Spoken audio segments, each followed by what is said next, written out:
right, DJ LeRoy, what's going on? Night Watchman, how you doing, buddy? Good. So I heard we had a primary here in New York. Yes, we did. We had, how should I say, a one of a kind primary. Because not only did we have, you voted for a person, but we also had a ranked choice situation. And that covered all of the primaries except for the district attorney's office. Right. So I guess we're going to find out. So right now it looks like a few candidates are in the lead, but as they say, not all the votes have been tabulated. So we're going to discuss that and see how literally that affects elections going forward in the long run. So we got a nice guest of panelists. Want to bring them out? Absolutely. So you know what? First guy is a senior legislative aide in the mayor's office, and that is, of course, is Mr. James Archer. Bring him out. James, how you doing, buddy? Hey, what's up, guys? All right.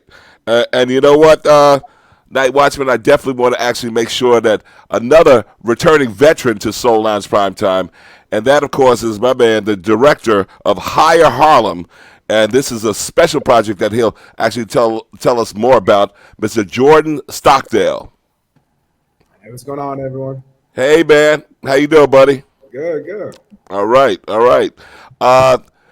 Night Watchman, what about this? We call him the OG, or Gigi. And that, of course, being a documentary filmmaker, a bon vivant himself, and a Dartmouth alum, Mr. Glenn Gilliam. Bring him out. Hey, I'm not giving anybody else's education back. Okay. I just thought I'd throw a little bit of shine in there. Come on, you don't like that?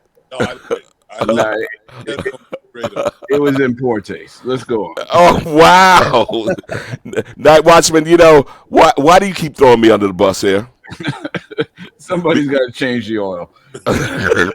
So, last but not least, I'll let you do this one, okay? Professor Wallace Ford. If we started giving all his accolades, our show would be over. So I prefer to bring him back out. Let's see. Actually, looks like he has. He's not here in a second. He'll probably log back in. So okay, all right. So as they say, then let's get this bad boy popping. Okay, yeah. Gentlemen, this is the first time coming out of a pandemic that we, on the whole, in New York City, did ranked choice voting. Give me your feelings about ranked choice voting, and then I'm going to give you some of mine. Jordan. Yeah, I mean, something that's going on across the country at this point, I think it's a really good system. It's supposed to take some of the vitriol out of politics. I don't think it did that for New York City, but that's the purpose of it. And that's something that we need to do at a national level. The other thing that's cool about ranked choice is that statistically, it actually increases the odds that a person of color is elected because so if you have a neighborhood that's majority black and you have a bunch of different black candidates running, they actually split the vote. But in a ranked choice setting, it's not a zero sum per se. So it allows for more diverse candidates to be elected, and that's what's seen across the country. Glenn, do tell. Yeah, I hadn't heard that last piece. Thanks, Jordan. That was that's informative. I liked it. I thought it was a needed change. I don't know if it would, I would love to think it would help on the national level. Given the present state of play with the GOP, man, these guys are zero sum all day, all night. So, but I'm excited about it for New York, and it's going to be an interesting couple of weeks waiting to get the final tally. So, I'm excited. James. I mean, I obviously love the idea. I think the first past the post that we've been doing makes absolutely no sense, and it kind of discourages. It makes people want to vote, quote unquote, strategically, or vote for who is the most electable. But now you can vote for who is your kind of ideological match, and then also rank, other people after that. I think. I want to see how. I think it's too premature to see how effective it's going to be. I want to see a situation in which someone gets the most first choice votes, but then still loses the race, you know, and I don't think we've seen that yet. So we'll see when all the votes are tallied how effective it actually was. Okay, Professor Ford, do Yes, tell sir. your perceptions about ranked choice voting. How do you think it went?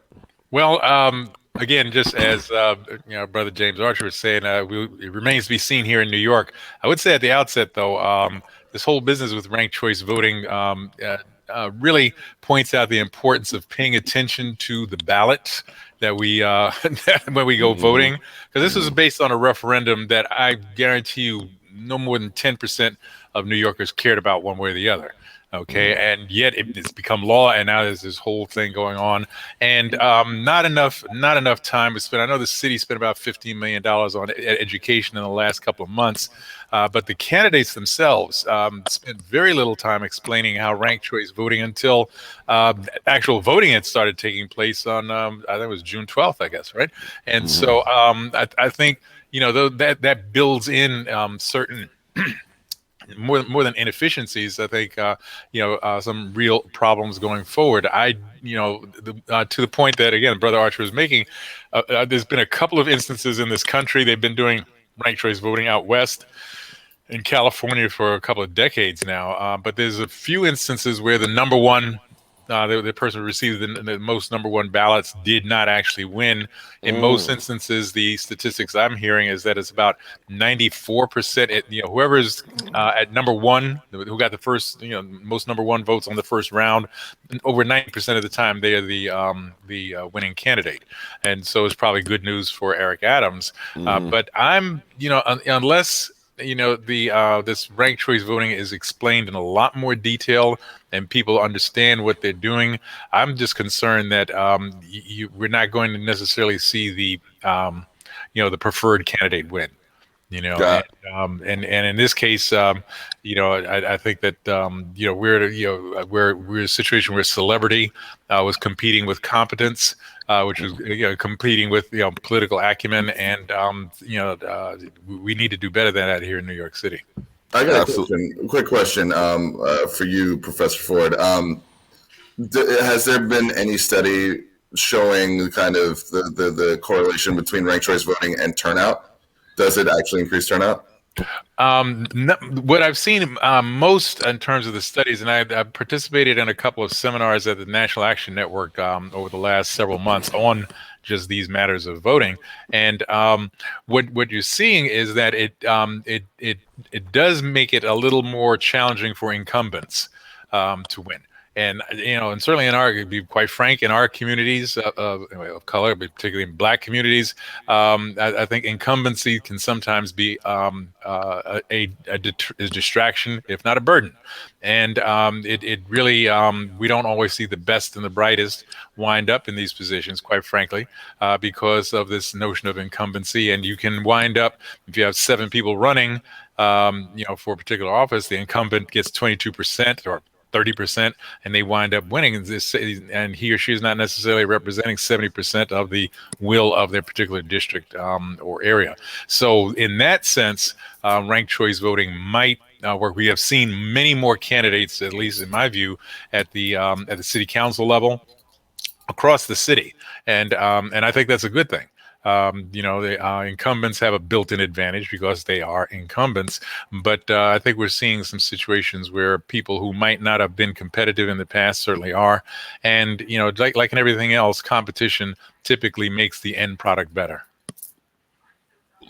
So one of the things that I know NightWatchman and I were kind of talking about, I'm looking at right now the borough of the Bronx, where we have an African-American woman, Vanessa Gibson, former assembly person, who was in the lead on the first swipe.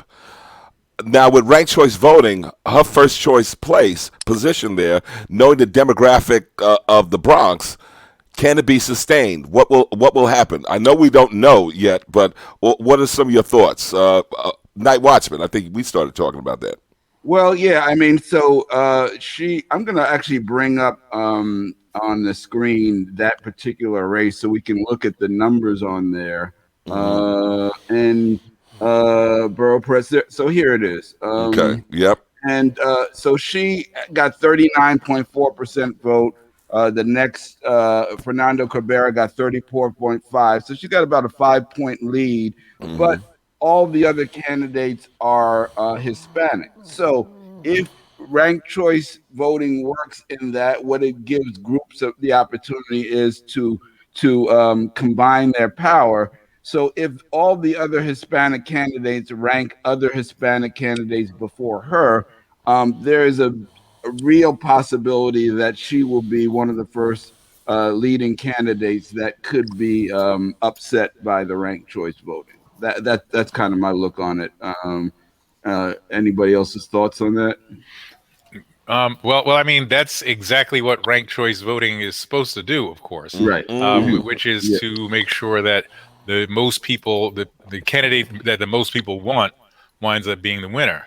And so in that case, we'll have to see. But again, another issue that we have, particularly in this era of, and I've written about this in my point of view column countless times now, is that with all of this talk about voter fraud and all of this talk about, election rigging, is that don't think it's just only going to be the Republicans who lose in 2022 who are going to complain. Many Democrats are going to do the same thing, and we may be looking at a chaotic electoral process throughout this country because anybody who loses is going to say there's fraud, there's this, there's that, and what have you, in numbers that we've never seen before. Election lawyers make a good living. They're going to be wealthy now. In the years to come, I'm afraid, because of this situation. Just something to keep in mind. One of the things that I know we also spoke about, and tell me about this particular strategy. So, as you mentioned, Professor, Eric Adams, of course, first swipe in the lead. However, the strategy of Andrew Yang and Catherine Garcia combining forces to get the 1 and 2 of their constituency. Thoughts on that, Jordan? Tell me. I mean, that's what I was talking about earlier, that ranked choice voting was supposed to take some of the vitriol out of politics and create alliances. And, candidates have an incentive now to pursue the supporters of other candidates, right? And so you don't want to necessarily badmouth your rival candidate if you want their voters and their supporters. I thought that was a really interesting alliance. Yang had incredibly high name ID out the gate. And I think he had low negatives out the gate that steadily increased throughout the process, particularly when there were in-person events. I think he did, quite poorly then. And so, I think that alliance was made to benefit them. And I would say I was really shocked that Yang was so far down on election day. Yeah, go ahead, Glenn. No, I wasn't really surprised. I mean, I think Yang was seen somewhat as a carpetbagger. I mean, I don't want to throw him under the same bus as, say, Hillary Clinton, but yeah, I saw him as maybe a little too slick and a little too much of a one taking advantage of that kind of national ID. So just never felt quite settled with how his campaign was being presented. Maybe just on any sort of pressure, it just became abundantly clear that he didn't know what was going on. He didn't know how the government was running. There were times that he would, propose things. I remember one time specifically where it was like, oh, we should have, specific shelters for victims of domestic violence. And people were like, oh, do you mean the DV shelters that are already open and run by HRA? And he's just not aware of a city, which is crazy because who's running his campaign? There are people whose jobs it is, presumably, to tell him how things work, and they failed miserably. Well, when he took the A train to the Bronx, that's when I said, okay. But with Andrew Yang, I mean, there's the two things, of course, is one can see that yes, he's kind of a New York resident, like a lot of people are. But I would, I think it's fair to say we want a mayor who's really been invested in the city, however that may be, whether it's as a business person or as a politician or public servant, radio host, something. But you need to be a New Yorker. You can't just. This is really a tough town to come in and say, "Hi, I'm a New Yorker," and it's like, "Oh, really? Well, why don't you take the A train to the Bronx then, and when you come back, you let me know." And the other part though is that on a resume side, you say, "Well, what have you done?" Okay, Right. that really qualifies you to be mayor of the damn city of New York. And Brother Archer, you work at City Hall right now. I've worked for ran a couple of agencies for Mayor Dinkins and agencies for 2 New York State governors. And you don't just walk in and okay, here's the direction manual, and you just learn how to do this stuff, right? So I think that just came across more and more that he's really just out of his league, out of his depth. But to the point about the co-endorsements, and I think this is important. That is what was theoretically supposed to happen, is that the various candidates, and it was only in the last week that some people were saying, vote for me, but whoever you vote for, make me the number 2, and that those kinds of things is just in the last week or so. And so I just think there's a lot of education that needs to be done, and I don't know how you do a dry run on ranked choice voting, but this was not well done in terms of the education of the voters, and so then and a lot of people just voted. I will bet you'll find out a lot of people just voted their number 1. Well, I just got to say, I think Curtis Lee was taking advantage of it. No. Well, yeah, absolutely, but I mean, it's a different race on that side because he only had one candidate to deal with. So he knocked this guy out in the first round. Ranked choice is actually not even a factor for him. And we'll get to that in a second. But the other thing that we saw, which I think is coming out, is that New Yorkers sniff out the so-called carpetbaggers, because you had Sean Donovan, who really doesn't have New York experience on his resume. You have Ray McGuire, who doesn't have public serving experience on his resume.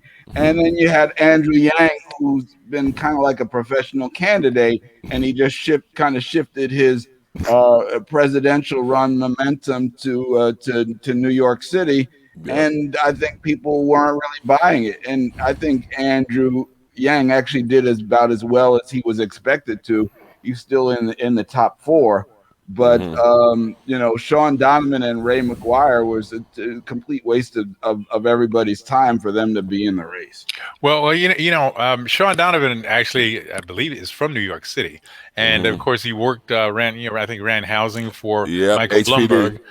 And he also worked in D.C. for the Obama administration, and so he is a New Yorker. But I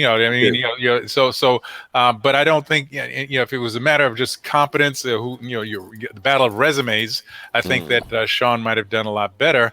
Again, I don't think he was able, in this race, competence it was not necessarily the first box people chose, as opposed to likability, leadership potential, and so on. Ray McGuire, and I've known Ray for a number of years, and fellow Harvard graduates and all that good stuff. But his campaign was, I believe, resume based. And say, well, frankly, say, yeah, I went to Harvard and did so. This is New York. That's not blowing people away in and of itself. To your point though about service, he hasn't had governmental service, but he's had a hell of a lot of nonprofit service. Okay. I mean, the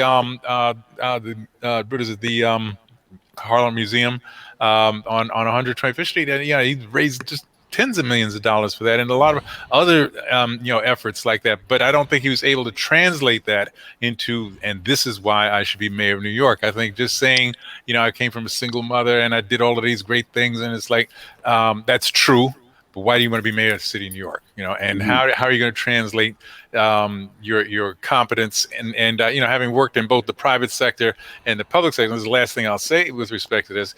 It's a big difference running something in the private sector as opposed to in the public sector. In the private sector, when you're the vice chairman of Citibank, Ray probably has not heard anybody tell him no in the office setting in probably about a decade, right? Because if you say no to the vice chair, you're gone, not him, right? On the other hand, and in public service, and I remember I had Michael Bloomberg as a client before he became mayor, but nobody had ever told him, we're on the air, so let's see, just something you, right? At Bloomberg Incorporated, he became mayor, and somebody heading up a community planning board out in East New York. So man, he kissed about and all that. He wasn't used to that at all, and I don't think he ever really got used to it. But at least he acclimated by the second term with respect to that. So you can translate business competence into government, but you have to be really flexible and have the right kind of team around you, I think, in order to be able to do that effectively. And and again, I think with Donovan and McGuire, if they had been able to articulate that I'm going to build a team, I know how to manage a team. Okay, I don't have to be the best player on the team, but I can be the manager and get my best players to put out a good game. And that's they didn't do it, so that's what happens. They wind up in single digits. I want to raise something that that shouldn't have a big impact, but I think did a lot on the perception of candidates. Was both Yang and Tali Farhadian Weinstein. It came out that they have not been voting, right? And that's something that probably has no bearing on how you run the city, but it did, I think, had a big sort of impact on the perception of them, and say they don't really care. If you cared, you would vote, right? And Yang has not voted since 2000 or something like that. It's never voted in a mayoral election. Wow. Yeah, incredible. But I want to be mayor. Go ahead, Glenn. That his national ID didn't translate really at all. I could have gotten 10%. I mean, I'm sorry. Don't underestimate. Well, consider this. Look where Scott Stringer ranked. Wow. Who's Scott Stringer?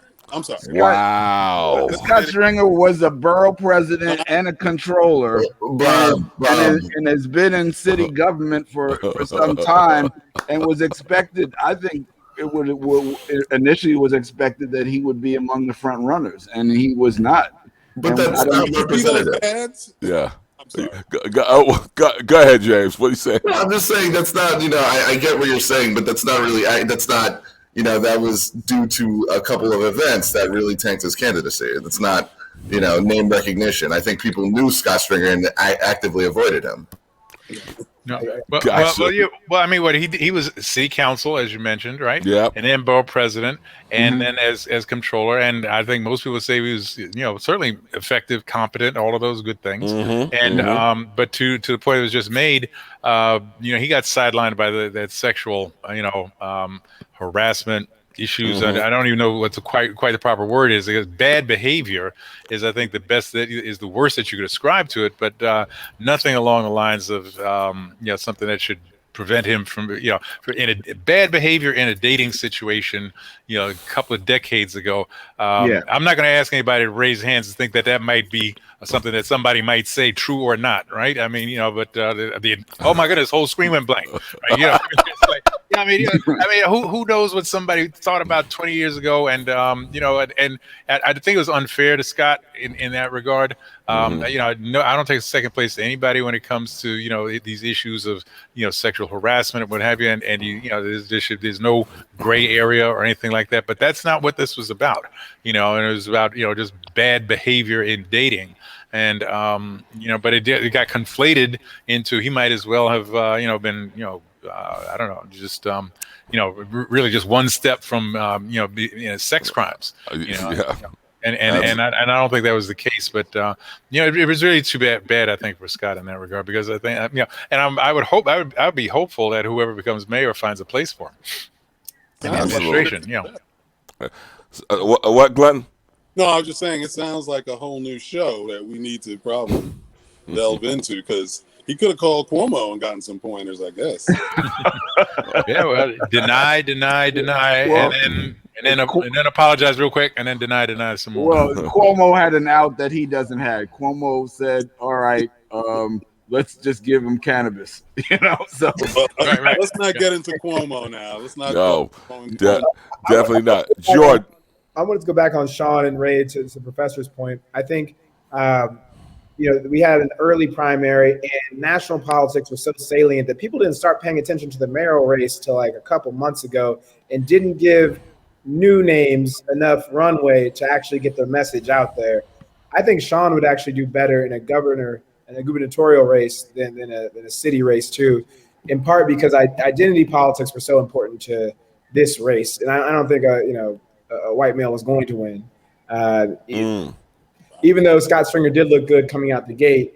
And so, I think Sean would have been better running for governor. I think that's a really important point. I mean, we haven't had, it's just true. Of the 10 largest cities, New York is the only one that's only had one black mayor ever. And we haven't had a black mayor since, my math is not great, but I think we're up to like 28 years now. Right. And, that would seem to be ridiculous in this town.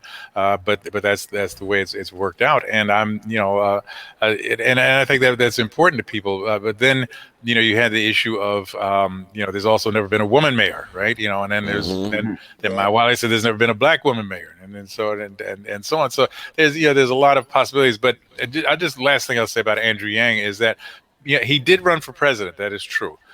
He was on the national stage for several of those debates and what have you. That is true also. He barely got single digits in any primary at all. I mean, he was almost like a percentage point or what have you. And so it's not like he had this great campaign and then just kind of rode off into the sunset.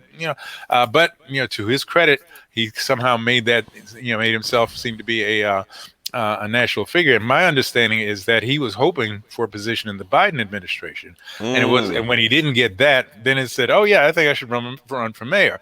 And I'm betting that the reason he wasn't in the Biden administration is because he's like ping ponging all over the place in terms of policy and perspective. And the last thing the Biden-Harris administration needed was a loose cannon. And so but when he found out he couldn't be in DC. Just a light bulb went off and, I could be mayor. And I don't think that's the way people should, I think you need to prepare yourself for that in a lot of different ways. And which is one of the things, whatever else you want to say about Eric Adams, is that he has prepared himself to be mayor of the city of New York, aside from campaigning since he became borough president eight years ago. Excuse me. But he's also, as I said, done the things that you need to do to know how this city works and what you would want to do if you became mayor. That was one of the things about Dinkins, of course. I mean, he knew, where the buttons were, where the levers were, and one can spend all day talking about how good a job he did. But he did know how to drive the car. He didn't need to go to driving school before he sat down at City Hall. One of the things that I'm looking at, in terms of the mayor's race, you have, of course, the real center, almost right candidate, Eric Adams, being right up there, number one. But then you have the progressive Maya Wiley, number two. So now when we have this ranked choice continuing, could potentially Maya go up and up? I think she was the only progressive candidate identified in the race. Who else would you say? Diane Morales, but she didn't really rate. Okay. Thoughts? Okay. With respect to that, if you voted for, who are the next two candidates after that, right? You've got Catherine Garcia and Andrew Yang. If you voted for Garcia as your number one, you're probably not voting for Maya Wiley as your number two. Okay. If you voted for Andrew Yang as your number one, you're probably not voting for Maya Wiley as your number two.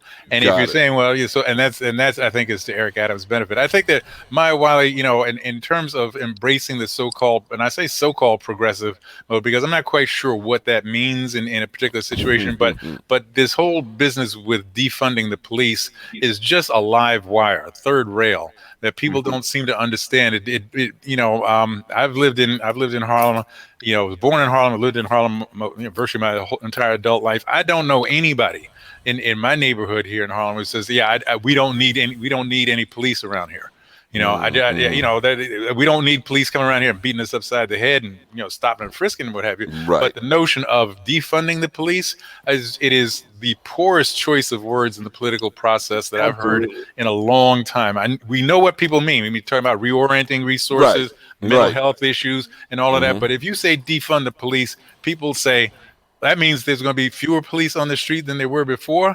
And, and God bless, but there's still a lot of these young knuckleheads run up and down the street anyway, and now we have fewer police. They said, whose idea was that? And I just think that, it looks good as it sounds good as a but what's the sister in Minnesota, Ilhan Omar, and she was saying no more police, no more penitentiaries, and no more militarization. I'll go along with the third. Okay, but if you can tell me, not every, some people who are in prison who you probably don't want just out on the street tomorrow.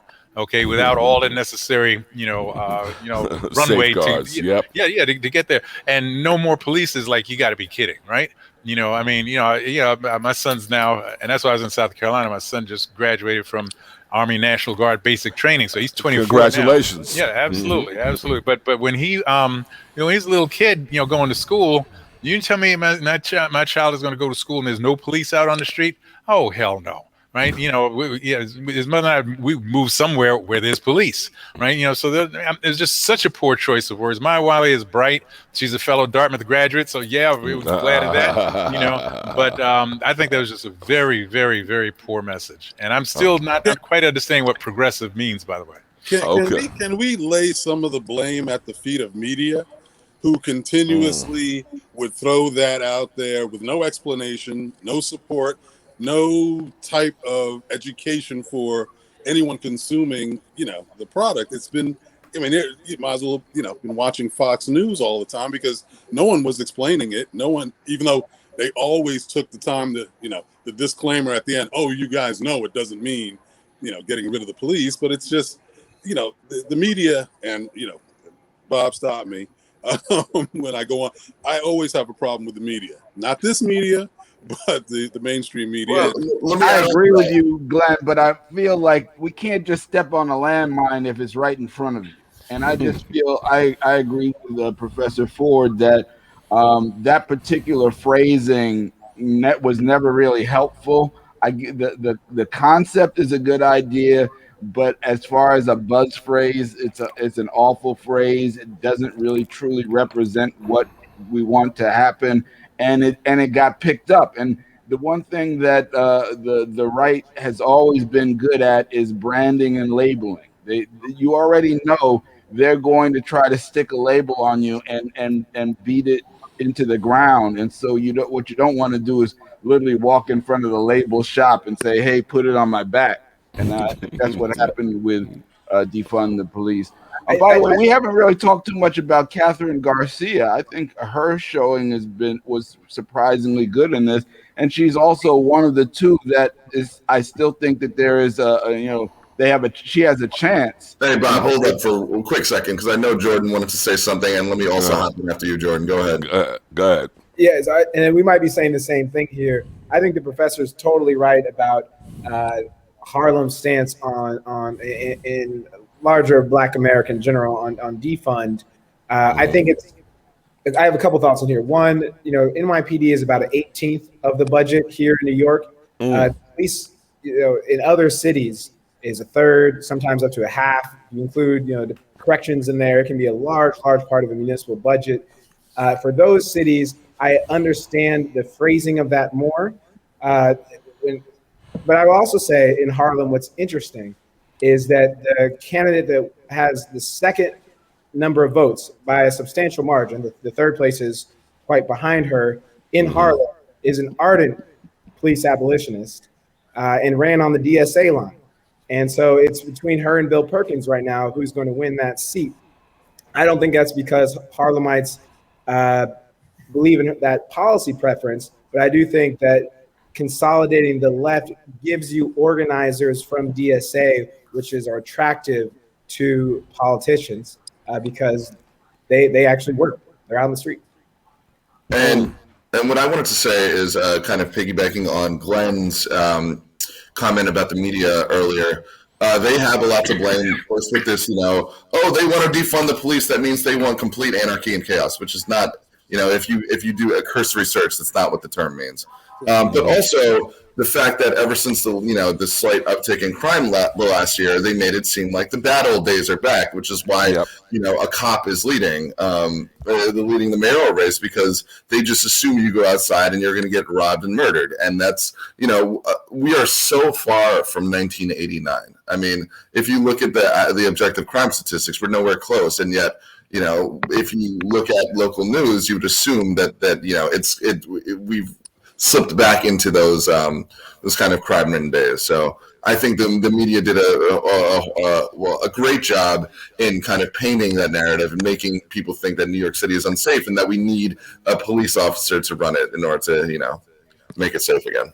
Yeah. Well, if I might just add one thing. I mean, Eric Adams did spend 20 years as a police officer, but he also spent let's see, I think it's like 6 and 8, so 14 years either as a state senator and a borough president. I mean, so it is like, yeah, he was, it's not like for those of us who remember those days, it was like Frank Rizzo in Philadelphia, who was the police chief who ran for mayor, right? And just was coming in as the Cisco kid and what have you. I don't see it like that. I mean, I think that, and you're right about, the 2 top budget items in New York City are education and police.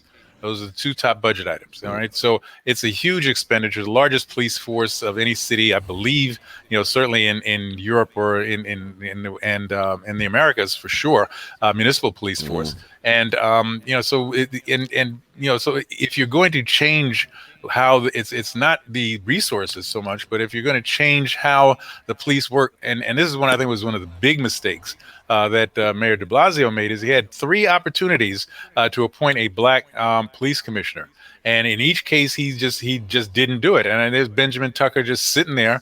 He was good enough to work for, the Obama administration, the Clinton administration, but he couldn't be, police commissioner. And we haven't had a black police commissioner, by the way, since Lee Brown back in 1992, right?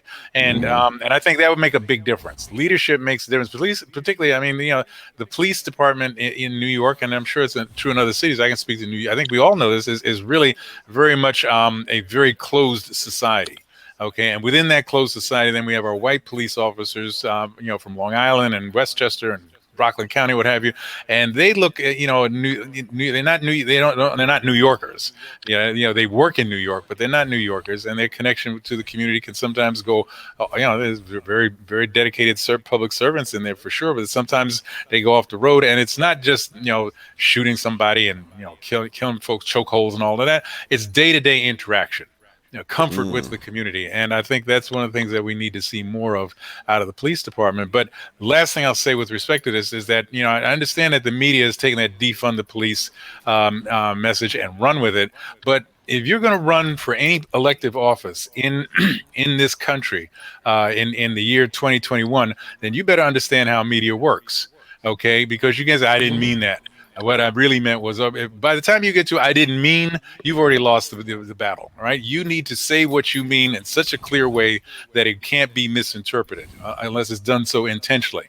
And but defund the police is like, it's like putting a ham sandwich out there and say, here, you take this, and you want a beer with that? I mean, it's just ridiculous. It's just ridiculous. I got to push back. So I hear what you're saying with regard to, as a candidate, you need to understand how the media works. But you are basically equating the media to someone who will accurately represent what you're putting out. If you say it, they'll put it out. But they skew things so heavily. They decide to cover and not to cover. They need to have a responsibility here, and they just don't. We don't disagree. But what I'm saying is that if you start off, with no balls and 2 strikes. Okay, you're probably not going to get on base, and going around anywhere saying defund the police is you've already you've given a gift to the media, is what I'm saying. Okay, and I think if you had said, we need to reform the police, we need to reorganize, you pick the words, but defunding the police just doesn't. I mean, it's the one thing they say the Republicans do when they talk about Democrats, we're weak on crime. I don't even know what the hell that means, but we're weak on crime. But when you say defund the police, you say, well, there it is. You hear them? They want to defund the police. You have to, particularly these days, you have to be clearer with your message, because you don't get second chances and third chances to clean it up.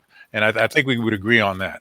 Can I get clarity on Eric Adams isn't proposing reinstituting stop and frisk, is he? Okay, because that was a misquote. I guess that's a misquote in a recent article I read. That it was ruled unconstitutional too. So I don't know how that would even be possible. Yeah, well, we don't have to have that conversation, but yeah. things going on. Well, would it be a huge mistake? So hopefully not. So I also wanted to go back and pick up on what Jordan was talking about in Harlem's District 9 with Bill Perkins as an incumbent, and I believe you were referring to Christine Richardson Jordan as very close. They're very close in gap in terms of their numbers, and she was, like you said, a very staunch police abolitionist. But I think that there was a lot of nuance in that race. First of all, there were a number of really strong candidates in there. And the second thing was that initially, when the race started, it was assumed that Bill Perkins was actually retiring. And in the middle of the race, he just jumped in and said, "Nope, I'm not leaving the stage. I'm the incumbent. Here I am." And, the one thing that we do know about politics is name recognition. It carries a lot of weight. And that, going back to what Professor Ford said about incumbents and a certain bias toward incumbents, Bill Perkins, even with media reports of diminished capacity, I'll call it, did not stop him from taking the #1 spot in that particular race.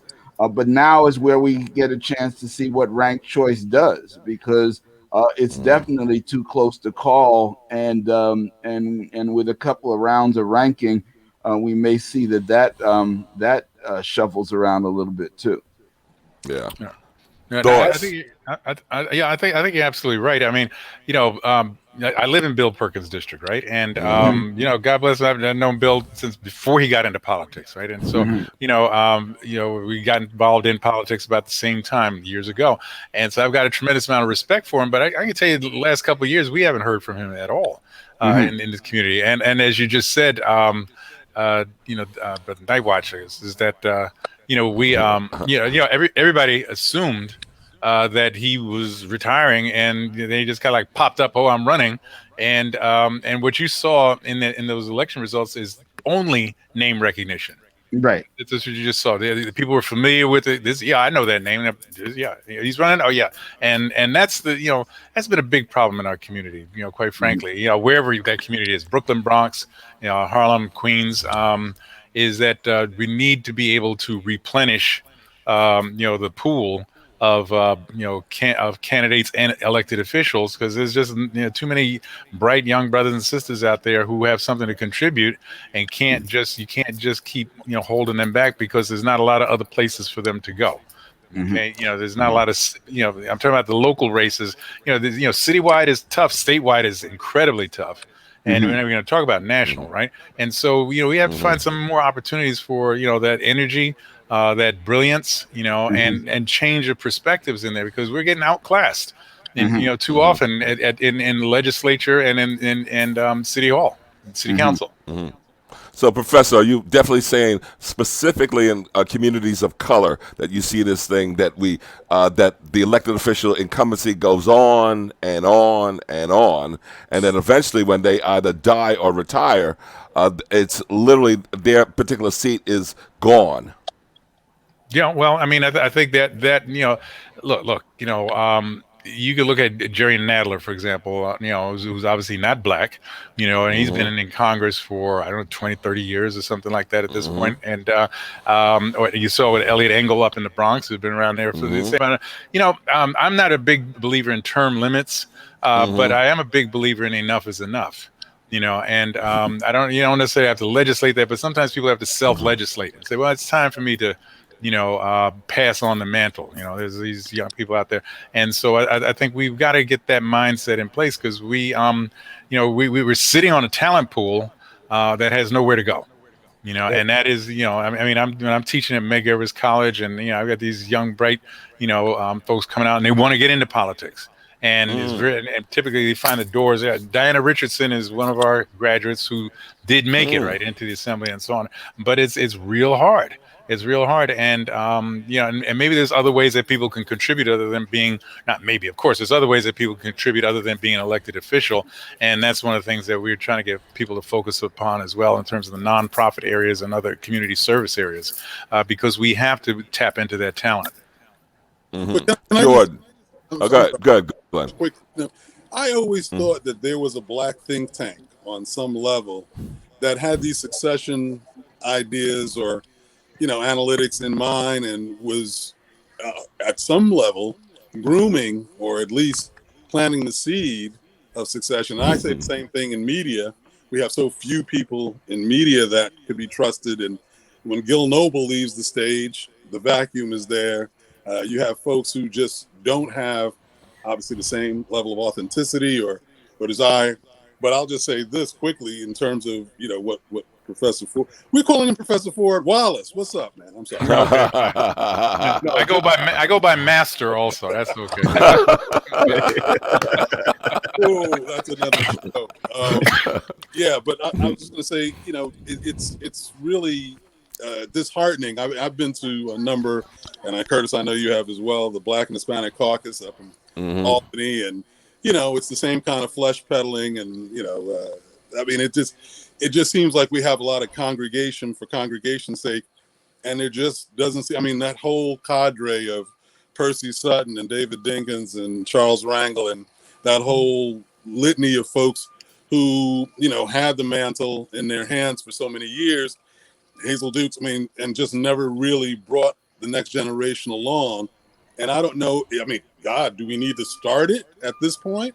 I mean, Jordan and James are obviously young, bright talent. I mean, is there a constituency that could be putting these ideas forward? I mean, I know we still are probably not getting into the nonprofit status or nonprofit area because it doesn't pay well. And for young Blacks, they need to earn a living. So that's always been a wall. But I just want to throw that out there because it's well. I think you raise a great point, and I think that perhaps that's a discussion that needs to go forward where you don't have to have tens of millions of dollars to put something like this together, but the combination of there's Black faculty throughout the in higher education throughout the city. Of course, in the CUNY system, but also obviously places like Columbia and NYU and so on, who have an interest in this area and also some expertise, who could, perhaps start to address that concern in some thoughtful way. I'm part of that Association of Black Faculty for CUNY, and I'm going to take that up. I think that's a great idea because somebody needs to be articulating the thought without necessarily having a dog in the hunt. We could look to the business community to try and fund some of that, but then of course they have a dog in the hunt now, right? And so, that's a great idea, and I'm going to take that up with my colleagues because something like that needs to be done, some overarching strategy rather than kind of pinballing from election cycle to election cycle and being what was that line from Julius Caesar? The fault is not in the stars, but with ourselves because that we are underlings, right? And so we have to we have to get out of that mode. That's a great idea. We're going to follow up on that. Next time on the show, I'm going to give you a progress report there. All right. Exactly. Yeah. I mean, bring us into the absolutely as much as possible. Okay. Absolutely. Okay. Now, Jordan. Talking about name recognition, though, we haven't talked about the Curtis Sliwa candidacy. Do we have to? I think we do have to because I think that in an era where we saw NightWatchman, we saw Donald Trump and we laughed, and then all of a sudden it became our worst. He's nightmare. there. Okay, we will get to him, but I know Jordan had something burning.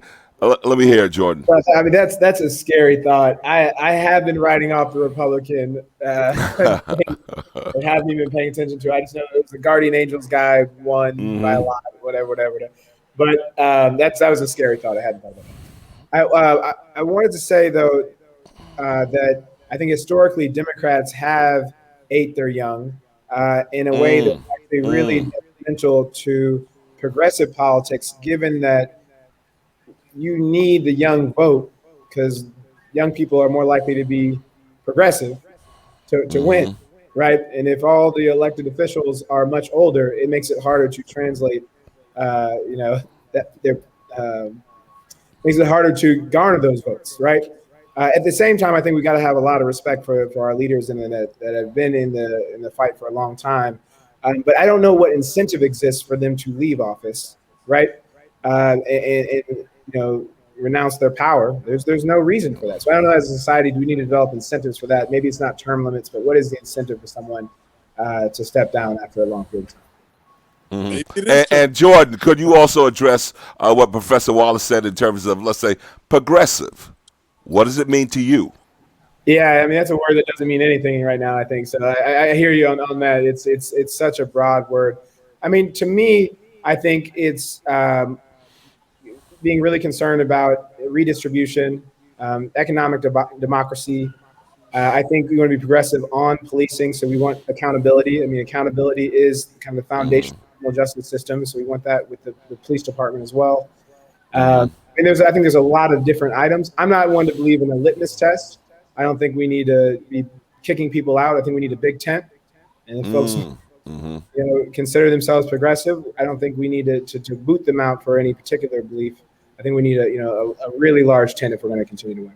I agree with you, but I am skeptical of those adopting the progressive rhetoric just to run. And I unfortunately, I think Diane Morales was a kind of key example of that. She knew how to talk the talk, but she was not walking anything.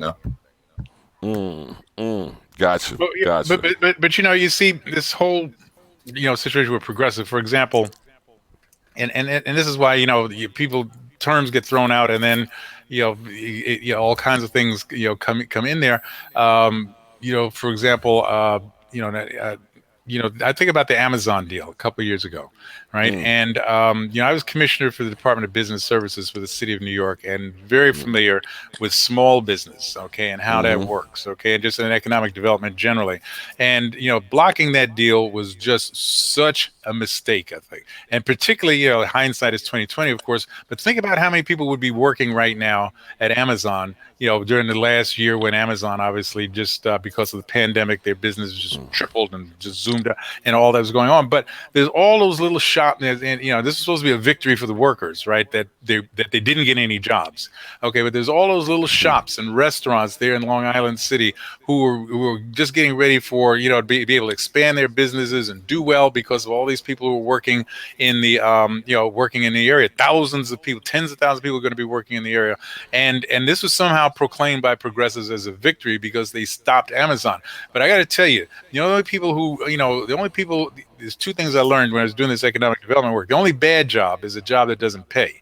Okay, and people talking about I want a good job. Well, maybe working at McDonald's is not the best job, but if that helps you finish school so that you can then go get a degree and then get some other work, then yeah, it's a good job. But the other part is that everybody who was so loud and objecting to the Amazon deal, they all had jobs.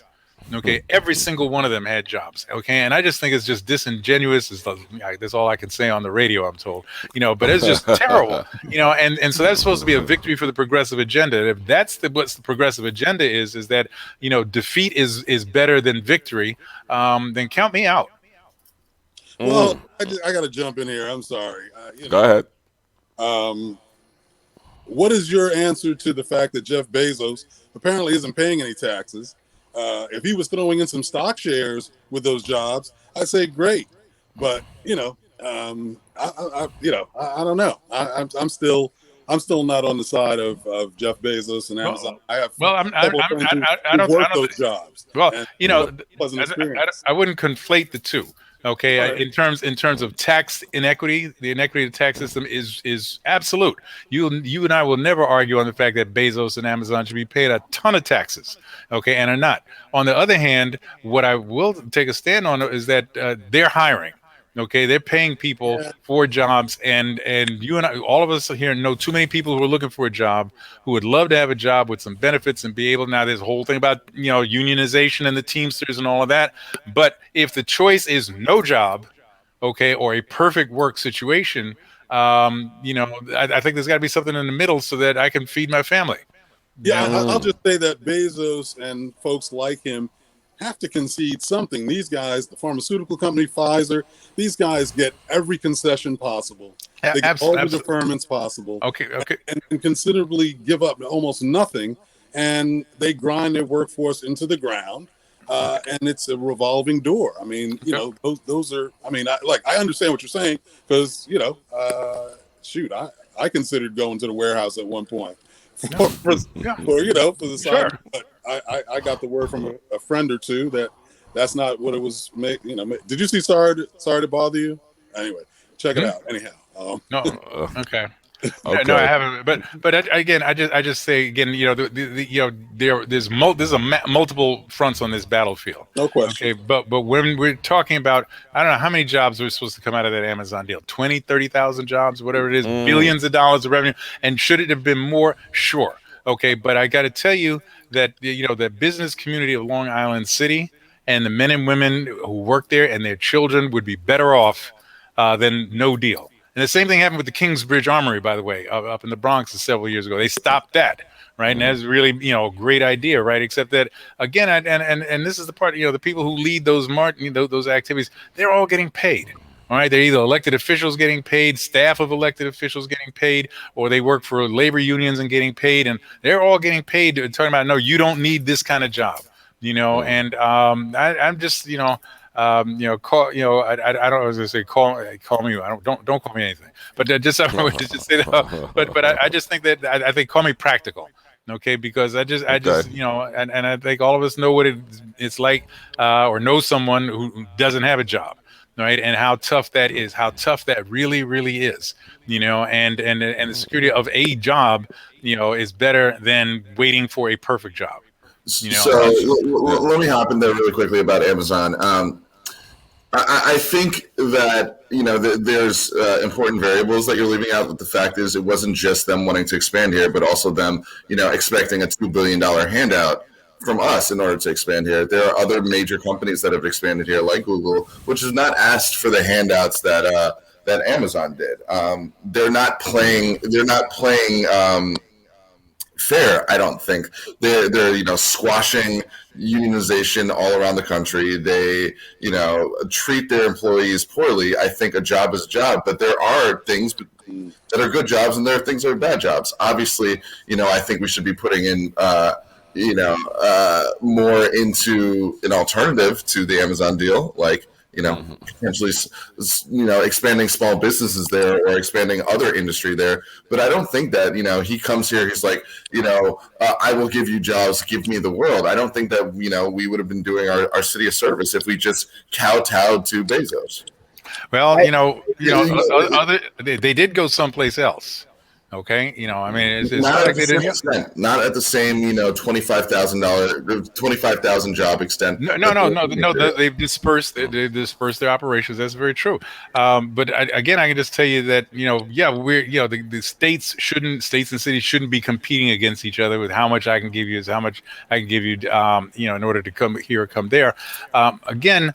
I just say that, if you had the company in Long Island City for the last, would be 3 years now, I think, it'd be a lot more possible for the city or the state or community groups to put pressure on them, because now they put in the furniture, they built the buildings, and they really can't go.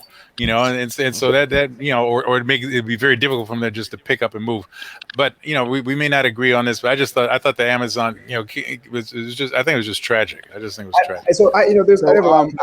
I got to jump in because we've got to start wrapping up here. Let me get one point. So last comments, NightWatchman. Go ahead, Jordan. So I think the Amazon's interesting because we didn't know there was going to be a pandemic. We didn't know there'd be high unemployment. But I do think the pandemic could significantly hurt New York economically. James Perry did some analysis that showed that hundreds of thousands of jobs may not return. Businesses are willing to pay New York taxes because of the human capital we have here. But now that everything is online, we've proven that you can reach that human capital across the country. So why pay the taxes? Why pay for the glass sky towers? And so I think there's a world New York could actually be hurting in terms of our property taxes, which will impact our revenue and our social services in years to come. And we as a society need to be thinking about that and thinking about the kind of workforce development we need as jobs shift as a result of the pandemic. Beautiful.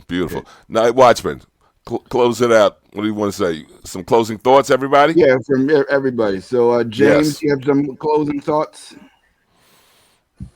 I mean, because we kind of jumped from the election train, but I'm excited to see what happens on Tuesday, and might need to do a part 2 to determine how effective ranked choice voting actually is. I think we Okay. probably will.